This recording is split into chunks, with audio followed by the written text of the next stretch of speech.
Welcome to this episode of the Sports Detective Podcast Show. My name is James Williams, and today Nico Harrison may be getting fired very, very soon. What are we talking about? Well, as you guys know, the Dallas Mavericks are off to a horrific start of this NBA season. They are 3-7. They are at the bottom of the Western Conference, and that's mostly because they have the worst offense in the NBA by a mile. I'll get into some of those stats of just how bad the Dallas Mavericks offense is here in a little bit, but basically, they barely beat the crappy Washington Wizards on Saturday night. It was a game that went down to the final minute.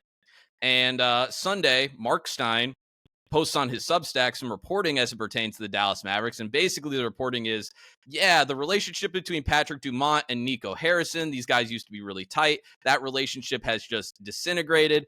And the ownership group is starting to realize, oh, wait. For us to move on and for the fans to move on and basically move on to the Cooper Flag era, we might need to fire Nico Harrison and wash the stench of Nico Harrison from this franchise.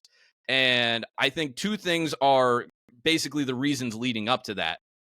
One, they have finally been starting to feel the heat of just how upset that the fans were that they traded Luka Doncic. It's not just all the fire Nico chants. It's not all of this cloud of negativity online as it pertains to the Dallas Mavericks. But Patrick Dumont last week, when he was going to his seat, he's walking to his seat on courtside, just got hurled with a bunch of boos from the fans. And he sat down at his seat and then he was talking to the people next to him. He's like, are they booing me? And I think they're realizing, the fan base isn't just mad at Nico Harrison for trading Luka Doncic. They're mad at Dumont and the ownership group for allowing this trade to happen.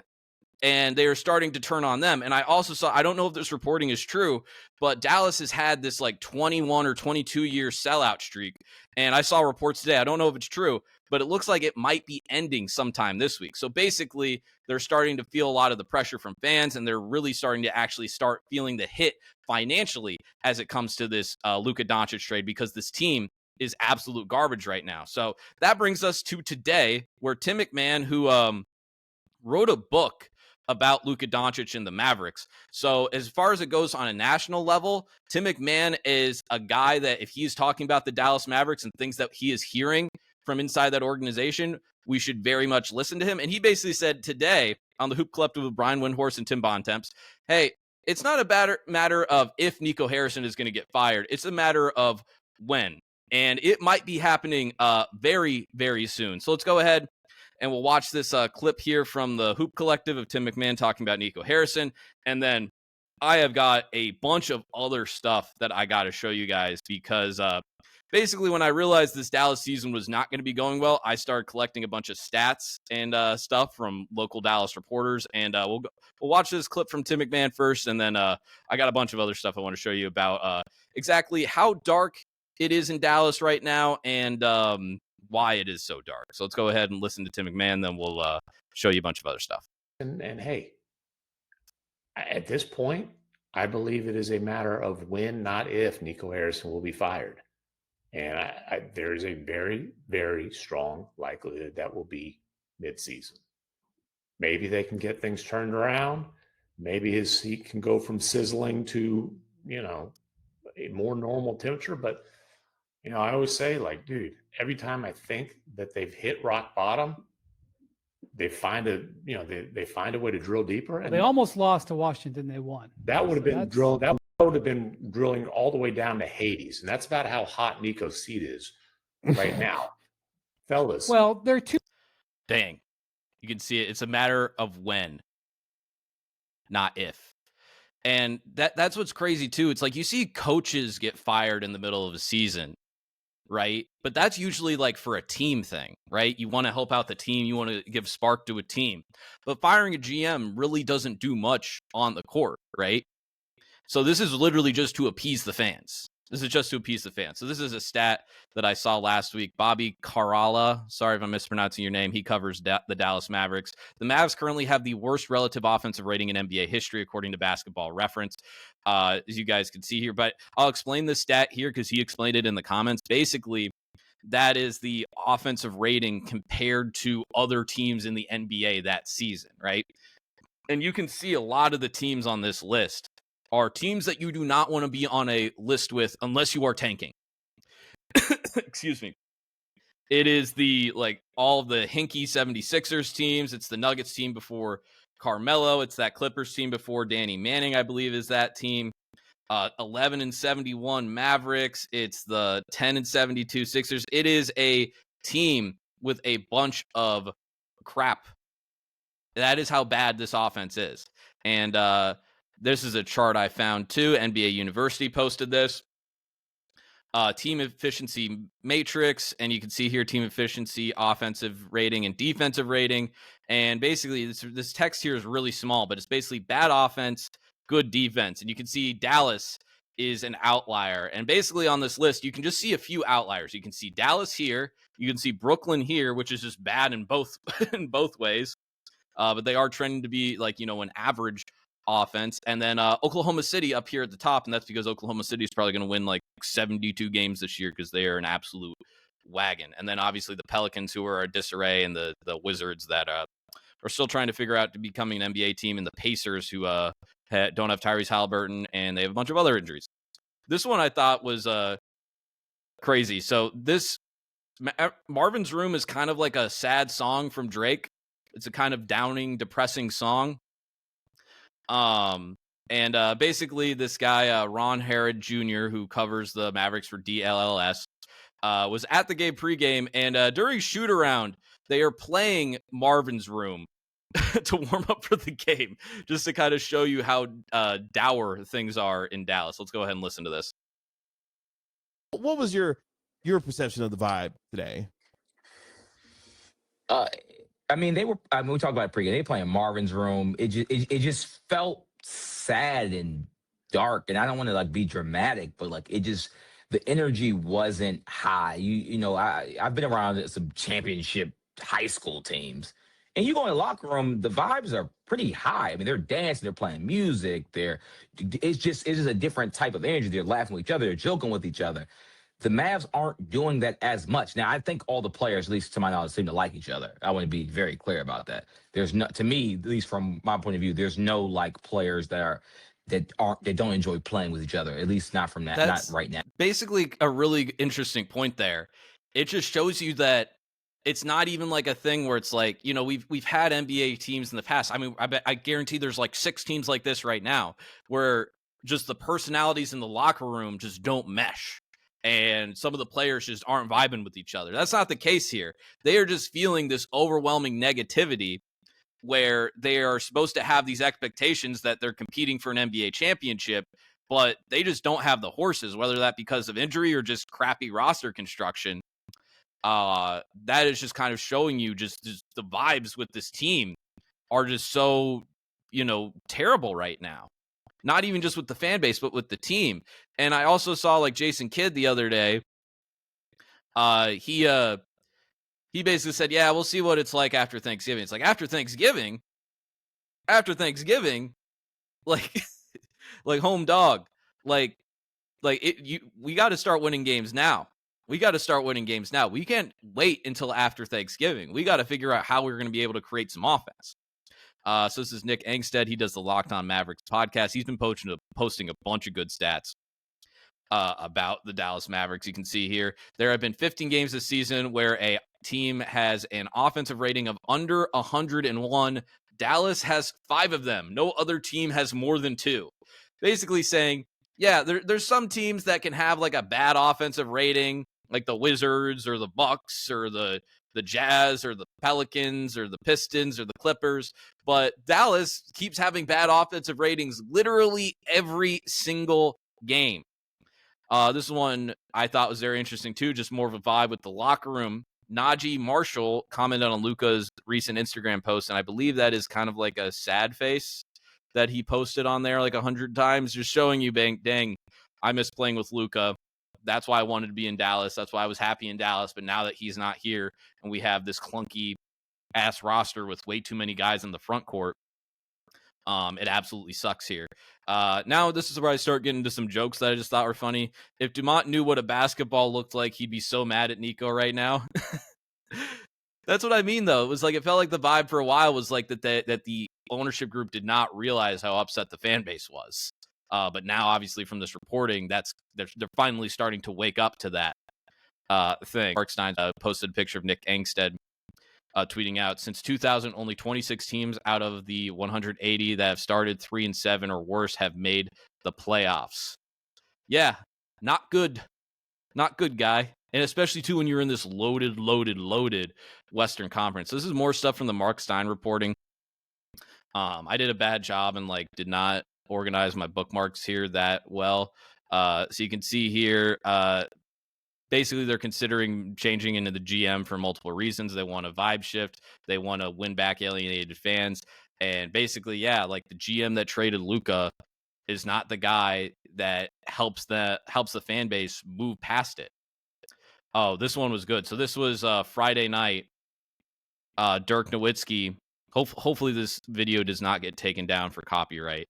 But Dirk Nowitzki, who does the Amazon Prime coverage now, who apparently, at least what I was seeing from Dallas Mavericks fans, really has just been mostly positive for covering Dallas and talking about Dallas. But here, and he actually gets into some really good points about reasons, just basketball wise, why the team is struggling. So let's go ahead and listen to Dirk here.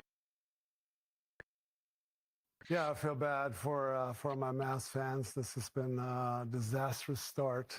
Obviously, there's a hole at point guard and playmaking position. We knew that hole wasn't filled this summer. So there's a hole at shot creating. There's a hole at shot making. We said coming into the season that health is big for them. Obviously, Kyrie's out for a couple more months, but you need AD healthy, Lively you need healthy, and both of those guys have already been out for a while. Gafford's missed some games, so it's been just a disaster start. They're actually on pace to have a record bad start on offense. They can't shoot, they can't make plays. It's all kind of going side to side, east and west, handoffs. It's just nobody can make shots. So two things to add on that. It's been tough to watch. I looked it up today. How many guys on this Mavericks team are currently shooting above 30% from three-point range? It's two. Those two players are Max Christie and they're Jaden Hardy. That is it. Above 30. I'm not doing a higher threshold of 40 or 35. But two are shooting above 30%. They cannot shoot. They don't have any offensive creation. He talked about the East-West thing. It's basically just a bunch of handoffs that they keep running, trying to get guys in position to score. And the problem is this roster was actually built. That's the weird thing with Nico Harrison is that he actually, Dallas for a while with Luka kind of seemed how are they going to get out of this?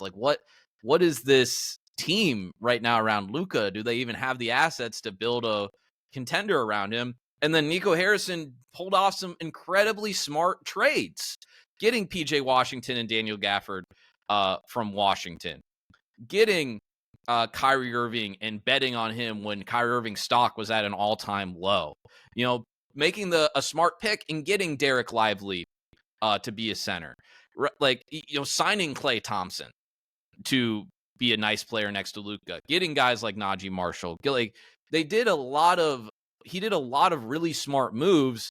And then when you traded Luka, a bunch of these guys on this team are guys that you brought in to play with Luka and need somebody to give them the ball, right? They need someone to create offense for them. And that's basically the biggest thing with this team is, especially with Kyrie Irving out for this entire season, or at least most of the season, you don't have anyone that's creating offense. You got D'Lo that's kind of spacey and kind of does his own thing from time to time. And then you got Brandon Williams, who's fine. He's fine. But you're playing this team that has no spacing and no way to get to the rim. And the thing is, too, the Rockets play really big. And the thing is with the Rockets, well, obviously their offense is really, really good, especially now that they have KD. And it looks like Amen Thompson and Şengün have really kind of taken steps forward in their game this year. But they're also the number one rebounding team in the NBA. So when they're playing big, they're making their opponent pay for it. Dallas right now is middle of the pack in rebounding. So if you can play big, and yeah, the defense is really good, like we showed you guys earlier, and I'll show you guys again here in a little bit. But other than that, if your offense is going to be just bottom of the barrel, like it's really all for naught. So you guys can see here, offensive rating is last in the NBA. Assist to turnover ratio is 29th.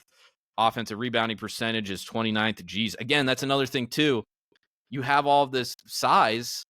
And again, I know there's been injuries and stuff, but still, it shouldn't be this bad. Opposing paint points per game is last in the NBA too. So it's like you can't score, and then you're also giving up points in the paint. This is another joke. The season's so bad that the horse left. So you can see the Dallas Mavericks logo without the horse. The Mavericks are now 2-7. They're 3-7 as of this recording. The last time the Dallas had started 2-7 was Luka's rookie season. Get over Luka. Enjoy this team. Me enjoying this team. And you can see it's a meme from SpongeBob of a guy's eyes melting out of his head. I thought this was funny. Mark Stein reported negativity surrounding Mavs is wearing on and troubling ownership. Patrick Dumont after Googling Dallas Mavericks for the first time in months. Yeah, that's the thing. Is like you just now noticed that things are not going well. So we got Nick Eggstead here again. Locked on Mavericks. A Maverick stat that is still mind-blowing to me. They are number 4 in pace in the NBA. And even though they are moving the ball up and down the court at a very fast rate, they are only putting up 20. They are 27th in field goal attempts per game. They're playing faster and getting more possessions, but can't even get up shots. And that's just the thing, man.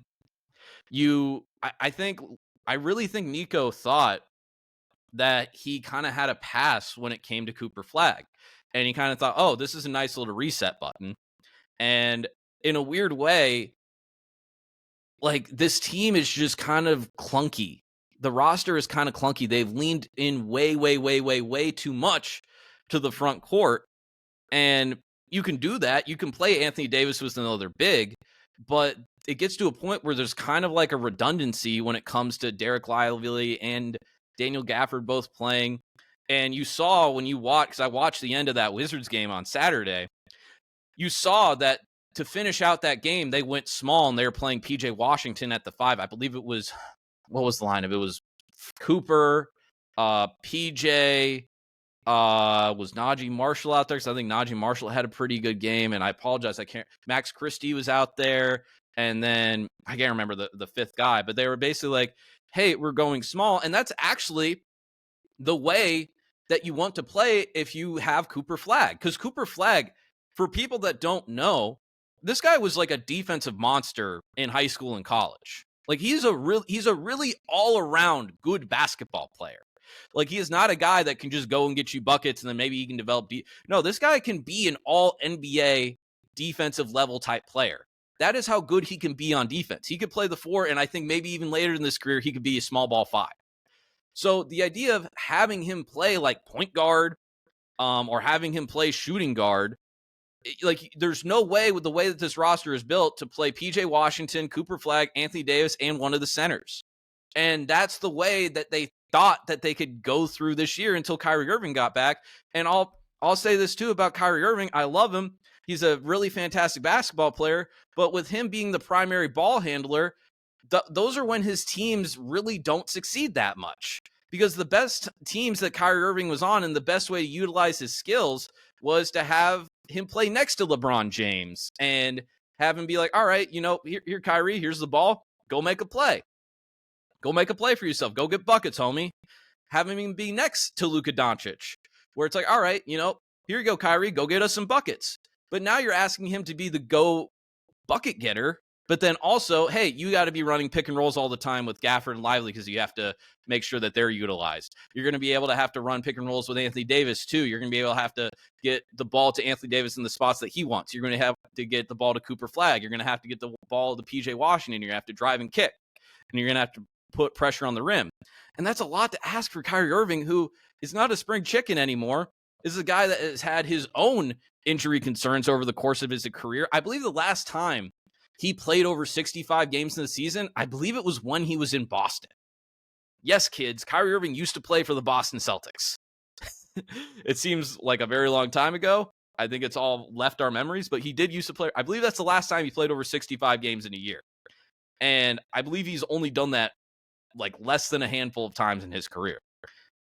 That coming off of a major knee injury, that's a lot that you're banking on with Kyrie Irving. So this roster is screwed. They got to tear it down. They really do have to tear it down. They're going to have to start trading off some of these pieces, and they're going to have to figure out which guys on this team can play with Cooper Flag and which guys can't. Because right now, that is the future. You guys got handed a gift from the basketball gods. I don't think you deserved it, but you got it. You got it. Maybe the Mavericks fans deserved it, but Nico Harrison didn't, and the schmucks that made it okay for Nico Harrison to trade Luka Doncic definitely didn't deserve it. But whatever reason, Dallas got gifted Cooper Flag. You got to figure out how to build a roster around him because he's very, very special. He's a very special basketball player. You got lucky. And, yeah, if you didn't get Cooper Flag, I don't know. I don't know if there was a way to improve this situation and to win back fans without Cooper Flag. And they're not won back right now, I don't think. Obviously still have great attendance, still number one attendance in all of the NBA, but it's waning, and it makes sense that 9-10 months after the Luka Doncic trade that Nico Harrison would get fired. I would, if they get spanked against Milwaukee tonight, I could see him getting fired tonight because it's a home game. Everyone's feeling these reports right now. We're all reading these. That's what all my Twitter timeline was today, was people talking about this. So if things don't go well tonight, I could see Nico Harrison being fired before you even watch this video. So anyway, that's going to do it for this episode here today. Thank you guys so much. If you like this video, make sure you hit like, hit subscribe if you have done so already. We're trying to get to 1,000 subscribers. We are very, very close. We're going to be trying to do a lot more NBA content as the season progresses. I've been trying to watch 2 or 3 games a night on League Pass as much as I can, taking my notes, and we're going to be having guests on to do a little bit more breakdowns on specific teams around the association. And yeah, probably try and get somebody to talk about the Mavericks here in a little bit too, and maybe we can go a little bit deeper into some of their issues as a team and a roster. So make sure you subscribe, check out other videos on this channel, and we'll talk to you next time. Thank you so much.